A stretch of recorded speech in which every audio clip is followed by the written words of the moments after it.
Hello mga bata, halina't magsimula na naman sa panibagong aralin. Magsimula na tayo. Mga bata, magbigay ng mga paraan kung paano pangangalagaan ng mga lugar natin sa komunidad. At ang mensahe natin ay, ako ay bahagi ng komunidad kaya kaya kong itong pangalagaan. Ano-ano nga ba ang paraan ng pangangalaga sa mga lugar na to?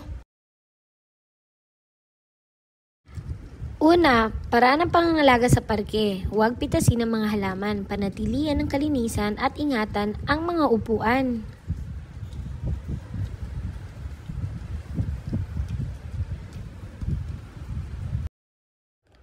Pangalawa, paraan ng pangangalaga sa palaruan. Ugaliing pumila at huwag makipag-unahan. Sumunod sa mga patakaran para sa kaligtasan. At panatilihin ang kalinisan.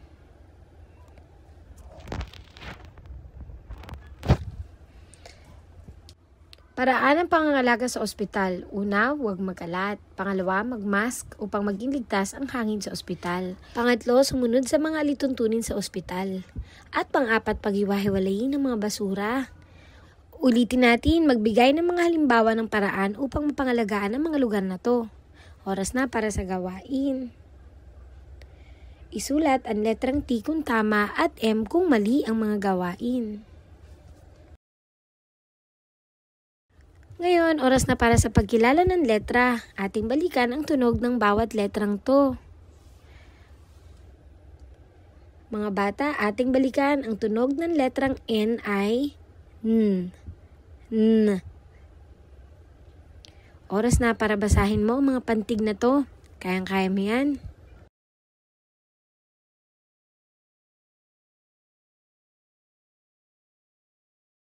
Makinig sa inyong guro at ituturo ang tamang paraan ng pagsulat ng letrang N.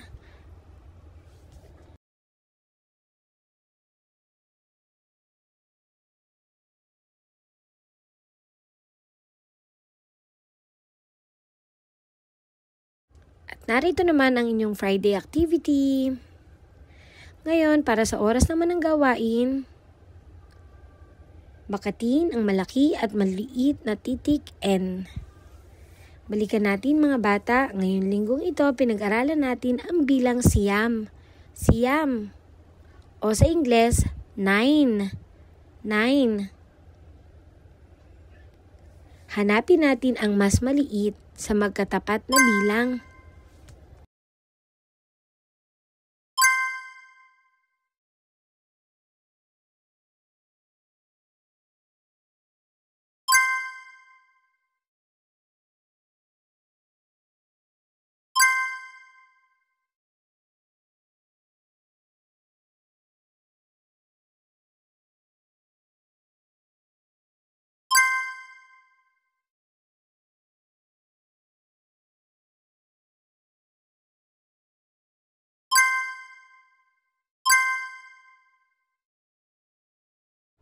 Ngayon, oras na para sa gawain.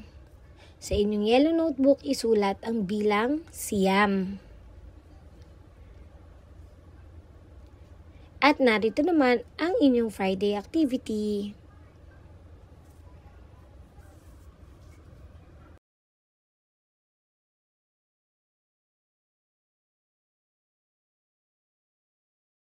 At para naman sa ating wrap-up time, pinag-aralan natin ang mga paraan kung paano mapangalagaan ang mga lugar na ito sa ating komunidad. Yun lang mga bata, hanggang sa muli, paalam!